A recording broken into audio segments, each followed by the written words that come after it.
Simon and Garfunkel are two of the biggest names in the music industry. Throughout the 60s, they were to record songs that became anthems for a generation. Songs like Sounds of Silence, I Am a Rock, Scarborough Fair, The Boxer, and of course, who could ever forget Mrs. Robinson? Ironically, it was after their biggest hit, which was Bridge Over Troubled Waters, that the two split to concentrate on their own musical careers and acting in films.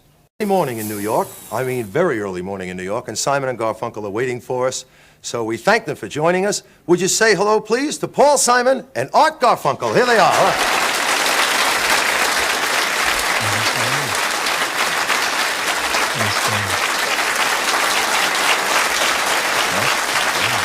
There you go, that's for you guys.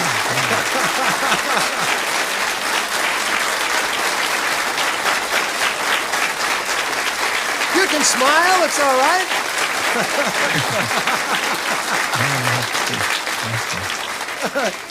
You guys are sitting there looking very serious, listening to all that applause and things. Hello, how are you?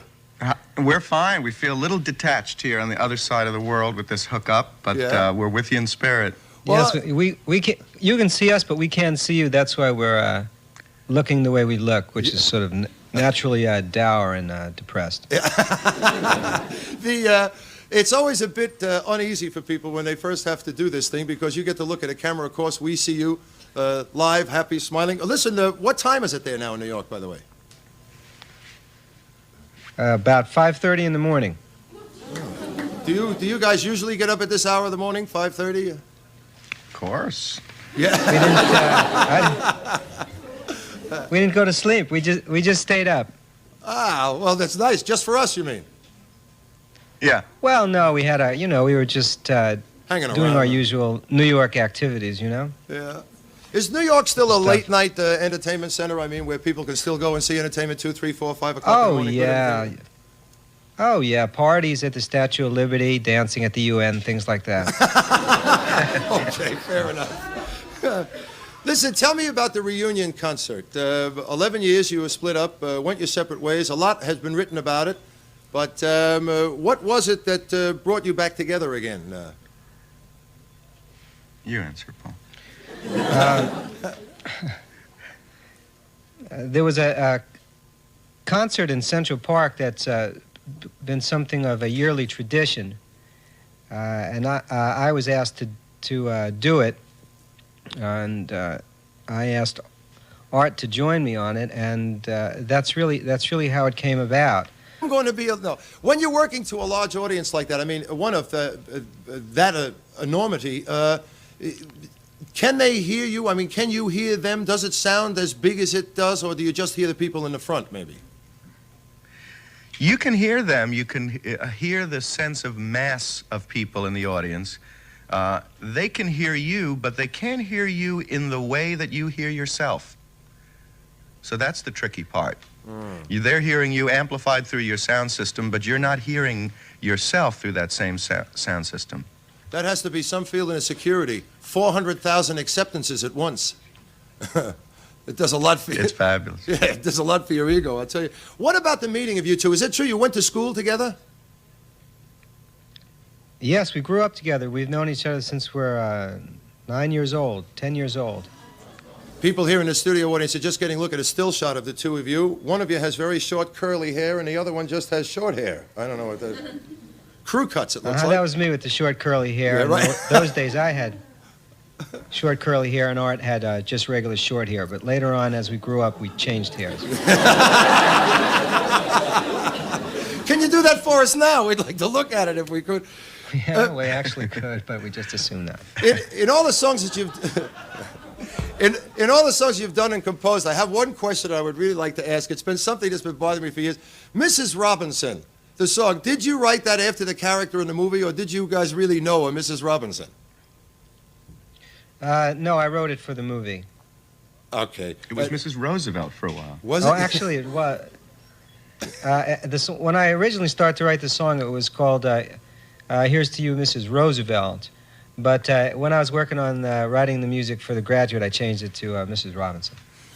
As individuals, in the individual careers that you pursued, was it difficult for you after the split? It was for me. It took me about 2.5 or 3 years before I got back in the studio to make an album, and those years were reassessment years, and there was a certain difficulty in establishing a place in show business for myself alone. Paul, I remember that as tough. Paul, what about you? Of course, you pursued acting things, and Well, we both did work in film, but my recollection of it was I don't remember it as difficult as much as that it was exciting to do your individual work. I went into it knowing that it probably wouldn't be as popular or as as hugely successful as Simon and Garfunkel was, but what'd you expect? That's what I expected, and it wasn't, but it was exciting and artistically fulfilling for me. I liked it. all right, well, the big news, of course, is, and I think we'll be announcing this for the first time to most people in Australia who are listening, Simon and Garfunkel are coming here. You will be on a concert tour. I think it starts on the 5th of February. What do you know about Australia, by the way? Well, you go to Hawaii and you turn left. Yeah, okay. You just keep going a long time. You'll have a lovely time down here. You've got a virtual army of fans. I have to tell you that. And Kevin Jacobson, of course, is looking forward to it with great expectation. I think so is everyone else. When you do the concert, all of your hits will be performed. Can we tell people that? Pretty much. Well, we do. Did you see?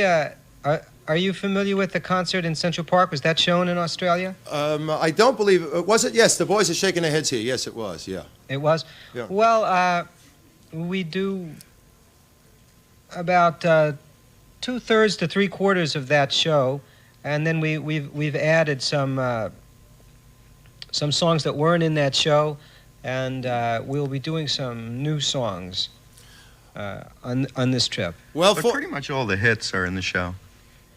Yeah, we essentially do most of the Simon and Garfunkel big hits and a couple of Frankie Lane tunes. he reached out to the side there, and everybody was waiting to see he was going to. I thought he was going to come back with some albums or something. I didn't know. He came back with a cup of tea. It's lovely. Listen, fellas, thank you very much for talking to us. I'm about to tell people where they can get tickets for the concerts. You'll be back. You'll be doing your concerts around the 5th of February. I think that's around the time that we come back after our break back onto the air. So I hope we get the opportunity to see you in person, maybe even in here as well, and chat to you. Okay? Good luck. Thanks. And I hope you have a fantastic time over here. I'm sure you will, as all the fans out there will prove. Thanks. Have a happy New Year. Have a happy Hanukkah. It'll be all right, too. Okay. Simon and Garfunkel. There you are, boys. Good stuff.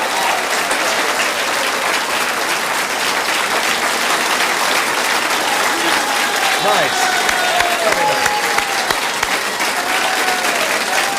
Okay, thank you, Simon and Garfunkel getting up at 5:30 in the morning to join us from New York. That's quite a kick for us. As you heard, Kevin Jacobson Concerts will be bringing Simon and Garfunkel to Australia next year. Now, just let me tell you about this. The only way to get tickets for their concerts is through mail bookings. And the mail bookings open tomorrow, would you believe? And to obtain tickets, you send a check for $18 per ticket.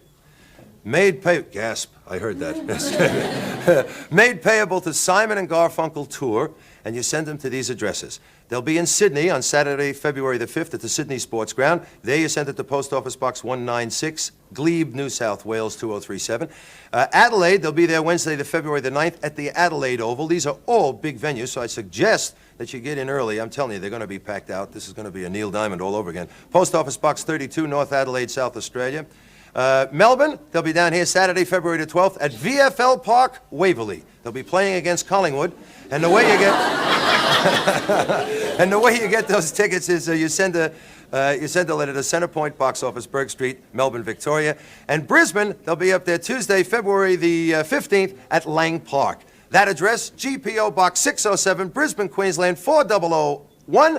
We've got a lot more show in store for you. Kevin Jacobson's bringing out Simon and Garfunkel. Now you know where to see them, how to get the tickets. We thank them for joining us.